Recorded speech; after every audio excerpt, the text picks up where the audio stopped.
So hello traders, আজকে আবার কিছু কম দামি স্টকস যেগুলোর প্রাইস খুবই কম। দেখেন স্ক্রিনের ওপর মাত্র 4 টাকা, এবং এরপর আছে 5 এবং 10 এবং 15, মোটামুটি আপস অ্যান্ড ডাউন স্টকসগুলো, এবং প্রত্যেকটা স্টকসের ফান্ডামেন্টাল কিন্তু খুবই strong.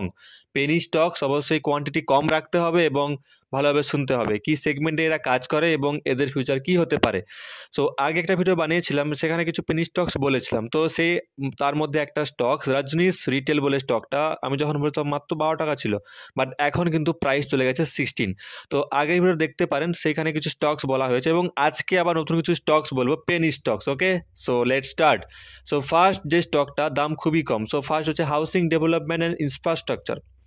So infrastructure means government এমনিতেই আমাদের বাজেট যে পেশ হবে ফেব্রুয়ারি 1 তারিখে, সো সেখানে কিন্তু গভর্নমেন্ট ইনফ্রাস্ট্রাকচার কনস্ট্রাকশন এবং যাতে ইন্ডিয়া রুরাল যে এরিয়াগুলো আছে সেগুলো ইমপ্রুভমেন্ট করতে পারে, তো সেক্ষেত্রে কিন্তু একটা পসিবিলিটিস। এবং এই সমস্ত কোম্পানি যেগুলো খুবই মেনলি কি বলবো, এই স্টকটা অনেক দিন আগে অর্থাৎ কিছু সাল আগে অনেকটা প্রাইস বেশি ছিল, প্রায় 400-500 টাকা প্রাইস ছিল। বাট এখন ডেপ্টের কারণে বা প্রোমোটারের কোনো অ্যাঞ্জেল ইনভেস্টারদের কিছু গন্ডগোলের কারণে কিন্তু স্টকটার প্রাইস নিচে নেমে যায়। বাট কোম্পানি যে সেগমেন্টে কাজ করে সেই সেগমেন্ট কিন্তু স্ট্রং সেগমেন্ট এবং আপসাইড পসিবল। আর এখন যেহেতু চার্ট দেখি, তো চার্টে একটা না বটম ক্রিয়েট করেছে, তো সেক্ষেত্রে স্টকসটা কিন্তু দেখা যেতে পারে এবং স্টকসে একটা আপসাইড মোমেন্টাম হতে পারে। সো আমিও নিয়েছি এবং আপনাদের জন্য সাজেস্ট করছি। তো অবশ্যই নেওয়ার আগে অবশ্যই চিন্তা ভাবনা করবেন এবং আপনার ফাইন্যান্সিয়াল অ্যাডভাইজার দেখাতে পারেন। ওকে, সো আমি আমার মতামতটা দিচ্ছি। সো ফার্স্ট হচ্ছে housing development and infrastructure, price মাত্র 4 টাকা 4 পয়সা, এবং যদি দেখি মার্কেট ক্যাপ 191 কোটি টাকা এবং 52 হাই করেছিল 5.80 পয়সা, 52 লো হচ্ছে 3.31। তো এখন মোটামুটি মিডিয়াম প্রাইসে চলছে। সো এই স্টকটা কি কাজ করে দেখেন, স্টকটা যদি আমি দেখি স্টকটা কি কাজ করে, স্টকটা মেনলি কনস্ট্রাকশন, রুরাল যে রেসিডেন্সিয়াল প্রজেক্টগুলো আছে গভর্নমেন্টের, যেগুলো land development plus development rights by authority, মানে গভর্নমেন্টের সঙ্গে মোটামুটি কোম্পানি জড়িয়ে আছে। দেখেন গভর্নমেন্ট স্কিম অ্যাডমিনিস্ট্রেটর, আর বিভিন্ন উইসপারিং টাওয়ার, রেসিডেন্সিয়াল পার্ক, বিভিন্ন যেগুলো হয়, যেগুলো আমাদের মানে যেগুলো ট্যুরিস্ট প্লেস বা যেগুলো সিটিতে যে সমস্ত গভর্নমেন্টের যেগুলো স্ট্যাচুগুলো থাকে, তো সে সমস্ত কোম্পানি কিন্তু কাজ করে। তো সেগমেন্ট কিন্তু খুবই সুন্দর এবং প্রাইস খুবই কম। সো টার্গেট বা এসএল কিছু বলবো না, কারণ প্রাইস যেহেতু অত্যন্তই কম, সেক্ষেত্রে আপনাকে হোল্ড করতে হবে লং টার্ম এবং কম পয়সা লাগাতে হবে, যেটা আপনার নিড থাকবে না। সো নেক্সট, এরপর হচ্ছে 2 নম্বর রেমিডিয়াম লাইফ কেয়ার। এর প্রাইসটা মাত্র 5 টাকা 15 পয়সা, আর আজকের দিনে মোটামুটি একটা নিচের দিকে এসছে।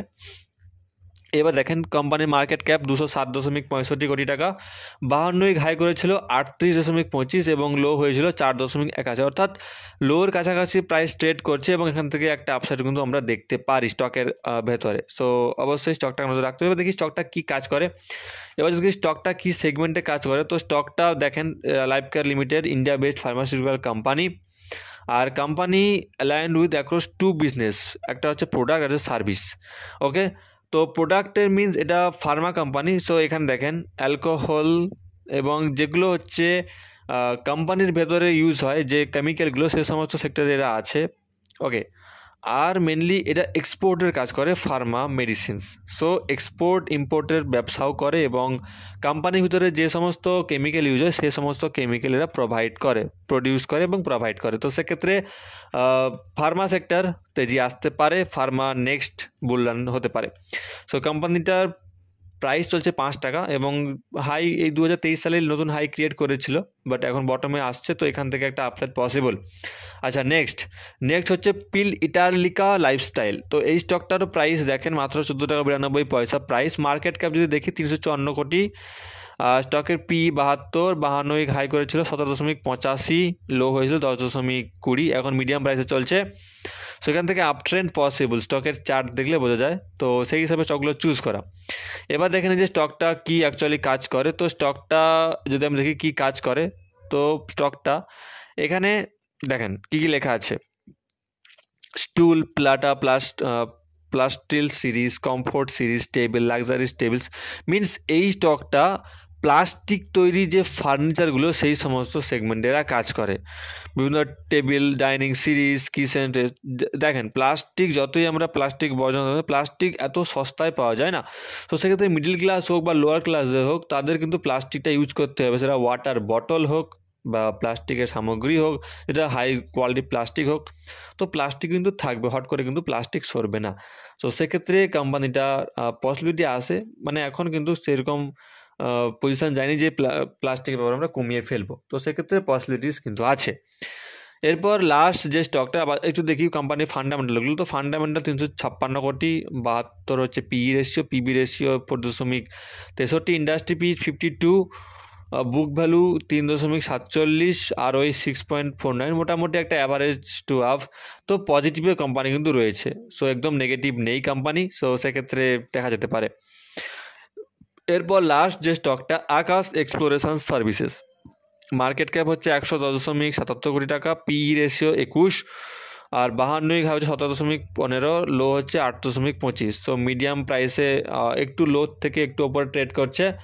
সো এরপর দেখবো যে এই কোম্পানির অ্যাকচুয়াল কী করে। সো এই কোম্পানি দেখেন, এই কোম্পানিটা আমার ভালো লাগলো, কারণ এই কোম্পানিটা ওয়াইল্ড ন্যাচারাল গ্যাস এর যে মেজর যে ক্লায়েন্ট তারা তার মধ্যে রয়েছে ওএনজিসি রয়েছে, বেদান্তা রয়েছে, আইওসিএল রয়েছে, ইন্ডিয়ান অয়েল কর্পোরেশনস রয়েছে, জিএসপিসিএল, রিলায়েন্স ইন্ডাস্ট্রি রয়েছে, রিলায়েন্স ইন্ডাস্ট্রিজ, আর হিন্দুস্তান অয়েল এক্সপ্লোরেশন। তো বিভিন্ন কোম্পানির সঙ্গে এরা টাই আপ আছে এবং এরা সার্ভিস প্রোভাইড করা বলতে এরা বিভিন্ন গ্যাস এবং অয়েল সার্ভিসেস, সেটা ট্রান্সপোর্ট হতে পারে, এক্সপোর্ট হতে পারে, বা ইনার সাপ্লাই হতে পারে, বা ড্রিলিং রড হতে পারে, তো বিভিন্ন যেগুলো কি মেটেরিয়াল সেগুলো কিন্তু প্রোভাইড করে। তো এক্ষেত্রে এই কোম্পানিটা আপনি দেখতে পারেন, কোম্পানিটার ফান্ডামেন্টাল ভালো লাগছে এবং টেকনিক্যালটাও কিন্তু সুন্দর। দেখেন এখানে প্রোমোটার হোল্ডিংও ঠিকঠাক রয়েছে, প্রোমোটার হোল্ডিংটা রয়েছে এবং রিটেলারও রয়েছে, এবং আর যদি ডিটেলস দেখতে চাই তো ডিটেলসে রিটেলার এবং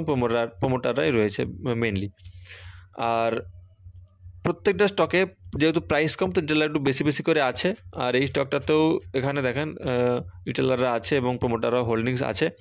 সো চারটা স্টকস ভালো লাগলো, মোটামুটি দেখতে পারেন। চারটা স্টকস কম দামি স্টকস, এবং এগুলোকে আপনাকে যে টাকা আপনার নিড থাকবে না সেই টাকার আপনি ইনভেস্ট করতে হবে, এবং অবশ্যই কম কোয়ান্টিটি নিতে হবে।